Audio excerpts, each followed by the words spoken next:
Hi guys, you're watching CarTell.tv and I'm Danni. For review, I've got the base version of the best sold Kia car in Australia. It's the Kia Cerato S in the hatchback, guys. And it's up against some of the most legendary, affordable cars in the Australian market. Like the Volkswagen Golf, Toyota Corolla, Hyundai i30 and Mazda3. So considering the competition and sales, it'll have to be good at something. Now could that design be that something? Well, yes, but not just that. I'm going to mention this is the base model called the Cerato S, and I'm going to say that a few times during this review. Cerato S, Cerato S, Cerato S. And that's because for a little extra dosh, you can go up a trim level and spice up your Cerato in some key areas. My first example is 16-inch steel wheels. Steel wheels. People. Who wants steel wheels nowadays? Now if you go up a trim level, you get a nice set of 17-inch alloys. Or you could just buy a set of aftermarkets. Elsewhere, the Cerato gets a more aggressive grille and narrower headlights, as well as a sleek profile with long doors for better entrance and a really nice window line. The Cerato really does look good from all sides. The engine is where the Cerato could be better. It's alright, but it comes with a 2-litre dual VVT inline 4-cylinder engine with natural aspiration. The lack of a turbo gives only 112 kilowatts at 2,000 revs and 192 newton meters at 4,000 revs. If you want any performance, you'll need to push the revs up high. This engine is combined with a 6-speed auto, but you could also opt for a manual if you prefer. Now this engine is teetering towards the end of its shelf life. So if Kia wants to keep up with the Joneses, just like in the Rio, they'll have to move to forced induction in the near future. The combination returns 7.1 litres per 100 kilometres, and this is without the start-stop system that some of its competitors boast. The Cerato isn't fast, but the rev build-up is really smooth and nice. What's not smooth, especially during faster acceleration, is the gearbox. Once again, it's not coarse, but it could be better.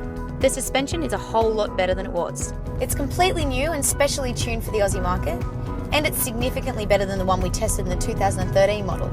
It's far better over bumps and more comfortable, while at the same time giving more composed handling. Mind you, this is not a new car, but at least the revamp of the earlier model wasn't just cosmetic.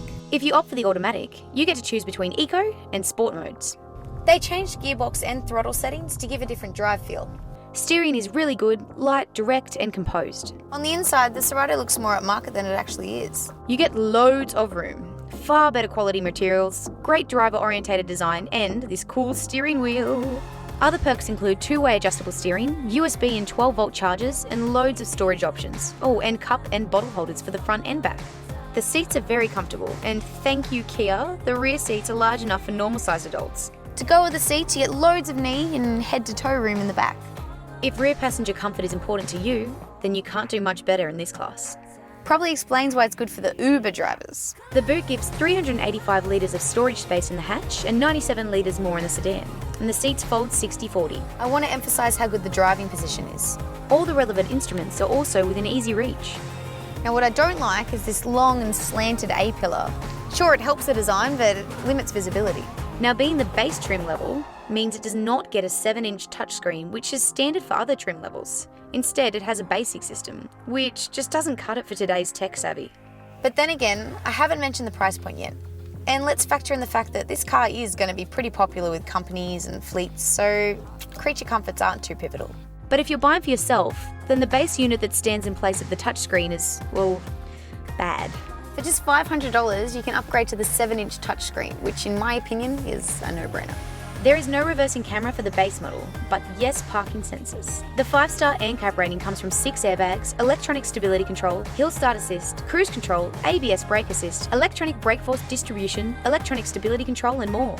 With all this said, the Cerato is one of the best buys in its price range. You can actually get this bottom spec for under 20k, and add in a few hundred extra for the wheels, and a really cool infotainment system, and the Cerato gets a lot better and still remains cheaper than most of the competitors.